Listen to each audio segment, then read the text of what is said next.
ಎಲ್ಲರಿಗೂ ನಮಸ್ಕಾರ. Welcome to my channel. ಇವತ್ತಿನ ವಿಡಿಯೋದಲ್ಲಿ ಈಗ ಸೀಸನ್ ಆಗಿರೋದ್ರಿಂದ ಹಸಿ ತೊಗರಿಕಾಳು ಪಲಾವ್ ಯಾವ ರೀತಿಯಾಗಿ ಮಾಡೋದು ಅಂತ ತಿಳಿಸ್ಕೊಡ್ತೀನಿ ನೋಡಿ. ಒಂದು ಬಟ್ಲಿಗೆ ನಾನು 1.5 ಗ್ಲಾಸ್ ಆಗೋಷ್ಟು ಅಕ್ಕಿ ಹಾಕ್ಕೊಂಡಿದ್ದೀನಿ. ಹಾಗೆಯೇ 1 ಕಪ್ಪು ಹಸಿ ತೊಗರಿಕಾಳನ್ನು ತೊಗೊಂಡಿದ್ದೀನಿ. ಈಗ ಹಸಿ ತೊಗರಿಕಾಳನ್ನು ಹಾಗೆ ಇಟ್ಟು ಫಸ್ಟು ಏನು 1.5 ಗ್ಲಾಸ್ ಅಕ್ಕಿ ಹಾಕ್ಕೊಂಡಿದ್ರಲ್ಲ, ಒಂದೆರಡು ಸರಿ ಚೆನ್ನಾಗಿ ವಾಶ್ ಮಾಡಿ ನೀರನ್ನು ಹಾಕಿ ನೆನೆಯೋದಕ್ಕೆ ಇಡ್ತೀನಿ. ನಾವು ಒಗ್ಗರಣೆ ಹಾಕೋವರೆಗೂ ನೆನೆದ್ರೆ ಸಾಕಾಗುತ್ತೆ.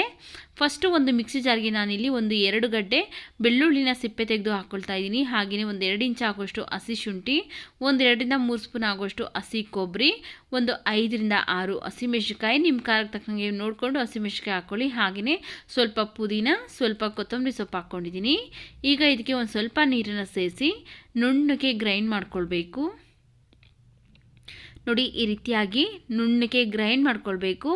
ಈಗ ಪಲಾವ್ಗೆ ಮಸಾಲ ರೆಡಿಯಾಗಿದೆ. ಇದನ್ನು ಸೈಡ್ಗಿಟ್ಟು ಸ್ಟವ್ ಮೇಲೆ ಒಂದು ಕುಕ್ಕರ್ ಬಿಸಿಗಿಟ್ಟು 3 ಸ್ಪೂನ್ ಆಗುವಷ್ಟು ಎಣ್ಣೆ ಹಾಕ್ಕೊಳ್ತಾ ಇದ್ದೀನಿ. ಎಣ್ಣೆ ಚೆನ್ನಾಗಿ ಬಿಸಿ ಆದಮೇಲೆ ಈಗ ಇದಕ್ಕೆ ನಾನು 2 ಪಲಾವ್ ಎಲೆ, 2 ಏಲಕ್ಕಿ, 4 ರಿಂದ 5 ಲವಂಗ, ಅರ್ಧ ಸ್ಪೂನ್ ಆಗುವಷ್ಟು ಸೋಂಪು, 2 ಪೀಸ್ ಆಗುವಷ್ಟು ಚಕ್ಕೆ, ಹಾಗೆಯೇ 1 ಸ್ಟಾರ್ ಮೊಗ್ಗು ಹಾಕ್ಕೊಂಡು ಫ್ರೈ ಮಾಡ್ಕೊಳ್ತಾ ಇದ್ದೀನಿ ನೋಡಿ. ಇವಿಷ್ಟು ಫ್ರೈ ಮಾಡಿಕೊಂಡು ಈಗ ಇದಕ್ಕೆ ನಾನು 3 ಈರುಳ್ಳಿನ ಸಣ್ಣದಾಗಿ ಕಟ್ ಮಾಡಿ ಹಾಕ್ಕೊಳ್ತಾ ಇದ್ದೀನಿ. ಅಂದರೆ ಉದ್ದುದ್ದಾಗಿ ಸಣ್ಣದಾಗಿ ಸ್ಲೈಸ್ ಆಗಿ ಕಟ್ ಮಾಡಿ ಹಾಕ್ಕೊಂಡು ಎಣ್ಣೆಯಲ್ಲೇ ನಾವೀಗ ಈರುಳ್ಳಿನೆಲ್ಲ ಚೆನ್ನಾಗಿ ಫ್ರೈ ಮಾಡ್ಕೊಳ್ಬೇಕು ನೋಡಿ. ಈರುಳ್ಳಿ ಎಲ್ಲ ಇಷ್ಟು ಫ್ರೈ ಆದ ನಂತರ ಈಗ ಇದಕ್ಕೆ ನಾನು 3 ಟೊಮೆಟೊ ಹಣ್ಣನ್ನು ಹಾಕ್ಕೊಳ್ತಾ ಇದ್ದೀನಿ.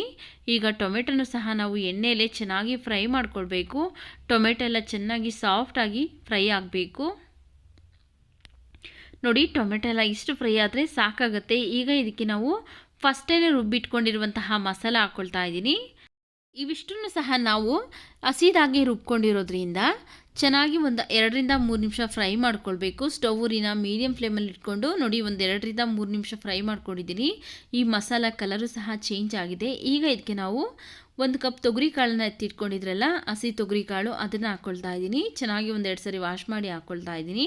ಹಾಗೆಯೇ ಇದಕ್ಕೆ 1/4 ಸ್ಪೂನ್ ಆಗೋಷ್ಟು ಗರಂ ಮಸಾಲ, 1/4 ಸ್ಪೂನ್ ಆಗೋಷ್ಟು ಅರಿಶಿನ ಪುಡಿನ ಹಾಕ್ಕೊಂಡು ಚೆನ್ನಾಗಿ ಮಿಕ್ಸ್ ಮಾಡ್ಕೊಳ್ತಾ ಫ್ರೈ ಮಾಡ್ಕೊಳ್ತೀನಿ. ತೊಗರಿಕಾಳು ಹಾಕ್ಕೊಂಡಾದಮೇಲೆ 2 ನಿಮಿಷ ಚೆನ್ನಾಗಿ ಫ್ರೈ ಮಾಡ್ಕೊಳ್ಬೇಕು ನೋಡಿ. ಈಗ ಇದಕ್ಕೆ ನಾವು ನೀರನ್ನು ಹಾಕ್ಕೊಳ್ಬೇಕು. ನಾವು ಯಾವ ಗ್ಲಾಸಲ್ಲಿ ಅಕ್ಕಿ ತೊಗೊಂಡಿದ್ರಲ್ಲ ಆ ಗ್ಲಾಸಲ್ಲಿ 1.5 ಗ್ಲಾಸ್ ಅಕ್ಕಿಗೆ ನಾನಿಲ್ಲಿ 3 ಗ್ಲಾಸ್ ನೀರನ್ನು ಹಾಕ್ಕೊಳ್ತಾ ಇದ್ದೀನಿ. ನೀವು ಅಕ್ಕಿ ಎಷ್ಟು ತೊಗೊಳ್ತೀರಲ್ಲ ಅದ್ರ 2ರಷ್ಟು ನೀರನ್ನು ಸೇರಿಸ್ಕೊಳ್ಬೇಕಾಗತ್ತೆ. ಈಗ ಇದಕ್ಕೆ ರುಚಿಗೆ ತಕ್ಕಷ್ಟು ಉಪ್ಪು ಹಾಕ್ಕೊಳ್ತಾ ಇದ್ದೀನಿ. ಉಪ್ಪು ಹಾಕಿ ಮತ್ತೆ ಒಂದ್ಸರಿ ನಾವು ಚೆನ್ನಾಗಿ ಮಿಕ್ಸ್ ಮಾಡಿಕೊಂಡು ಇದ್ರ ಮೇಲೆ ಲಿಡ್ನ ಕ್ಲೋಸ್ ಮಾಡಿ ನಾವು ಚೆನ್ನಾಗಿ ಕುದಿಸ್ಕೊಳ್ಬೇಕು. ಈಗ ಈ ನೀರೆಲ್ಲ ಚೆನ್ನಾಗಿ ಕುದಿಬೇಕು. 2 ರಿಂದ 3 ನಿಮಿಷ ಚೆನ್ನಾಗಿ ಕುದಿಸ್ಕೊಳ್ತೀನಿ ನೋಡಿ. ಈಗ ಚೆನ್ನಾಗಿ ಕುದೀತಾ ಇದೆ. ಈಗ ಇದಕ್ಕೆ ನಾವು ಫಸ್ಟೇ ತೊಳೆದು ನೀರಲ್ಲಿ ನೆನೆಸಿಟ್ಕೊಂಡಿರುವಂಥ ಅಕ್ಕಿ ಹಾಕ್ಕೊಳ್ತಾ ಇದ್ದೀನಿ. ಅಕ್ಕಿ ಹಾಕಿದ್ಮೇಲೆ ಮತ್ತೆ ಒಂದ್ಸರಿ ನಾವು ಕುದಿಸ್ಕೊಳ್ಬೇಕಾಗತ್ತೆ. ಯಾಕಂದರೆ ಅನ್ನಕ್ಕೆ ಚೆನ್ನಾಗಿ ಉಪ್ಪು, ಖಾರ, ಹುಳಿ ಹಾಗೆಯೇ ಮಸಾಲೆ ಎಲ್ಲ ಚೆನ್ನಾಗಿ ಹಿಡಿಯುತ್ತೆ. ಈ ರೀತಿ ಅಕ್ಕಿ ಹಾಕಿದ ತಕ್ಷಣ ನಾವು ಕುಕ್ಕರ್ನ ಕ್ಲೋಸ್ ಮಾಡಬಾರ್ದು. ಅಕ್ಕಿ ಹಾಕಿದ್ಮೇಲೆ ನಾವು ಇದನ್ನು ಕುದಿ ಬರೆಸಿ ಆನಂತರ ಕುಕ್ಕರ್ ಲಿಡ್ನ ಕ್ಲೋಸ್ ಮಾಡಬೇಕಾಗುತ್ತೆ. ಆಗ ಉಪ್ಪು, ಹುಳಿ, ಖಾರ, ಮಸಾಲೆ ಎಲ್ಲ ಹದವಾಗಿ ಕರೆಕ್ಟಾಗಿ ಅನ್ನಕ್ಕೆ ಹಿಡಿಯುತ್ತೆ ನೋಡಿ. ಈಗ ಚೆನ್ನಾಗಿ ಕುದೀತಾ ಇದೆ. ಈಗ ನಾವು ಕುಕ್ಕರ್ ಲಿಡ್ನ ಕ್ಲೋಸ್ ಮಾಡಬೇಕು. ಕುಕ್ಕರ್ ಲಿಡ್ನ ಕ್ಲೋಸ್ ಮಾಡಿ ನಾನಿಲ್ಲಿ 1 ವಿಷಿಲ್ ಕೂಗಿಸ್ಕೊಳ್ತೀನಿ. 1 ವಿಷಿಲ್ ಕೂಗಿದಾದಮೇಲೆ ನಾನು ಓಪನ್ ಮಾಡಿ ತೋರಿಸ್ತಾ ಇದ್ದೀನಿ ನೋಡಿ. ಪ್ರೆಷರೆಲ್ಲ ಹೋಗಿದೆ. ಈಗ ಓಪನ್ ಮಾಡಿದ್ದೀನಿ ನೋಡಿ. ಅನ್ನಕ್ಕೆಲ್ಲ ಎಲ್ಲ ಕಡೆಯೂ ಸಹ ಉಪ್ಪು, ಖಾರ ಎಲ್ಲ ಮಸಾಲೆ ಸಹ ಚೆನ್ನಾಗಿ ಹಿಡಿದಿದೆ. ಮೇಲೆ ಬಂದು ಮಸಾಲೆ ಕುತ್ಕೊಳ್ಳೋದಾಗಲಿ ಅಥವಾ ಒಳಗಡೆ ಎಲ್ಲ ವೈಟ್ ಆಗಿ ಅನ್ನ ಇರೋದಾಗಲಿ ಆ ರೀತಿಯಾಗಿಲ್ಲ. ಎಲ್ಲ ಕಡೆಗೂ ಸಹ ಚೆನ್ನಾಗಿ ಮಸಾಲ ಹಿಡಿದಿದೆ ನೋಡಿ. ಇದು ಬೆಳಗಿನ ತಿಂಡಿಗೆ ಮತ್ತು ಮಧ್ಯಾಹ್ನದ ಲಂಚ್ ಬಾಕ್ಸ್ಗೆ ತುಂಬ ಟೇಸ್ಟಿಯಾಗಿರುತ್ತೆ. ನೀವು ಇದನ್ನು ಕಾಯಿ ಚಟ್ನಿ ಅಥವಾ ಮೊಸರು ಬಜ್ಜಿ ಜೊತೆ ಸರ್ವ್ ಮಾಡ್ಬೋದು. ಈ ವಿಡಿಯೋ ನಿಮಗೆ ಇಷ್ಟವಾಗಿದ್ದರೆ ಈ ವಿಡಿಯೋಗೊಂದು ಲೈಕ್ ಮಾಡಿ, ಈ ವಿಡಿಯೋವನ್ನು ಶೇರ್ ಮಾಡಿ.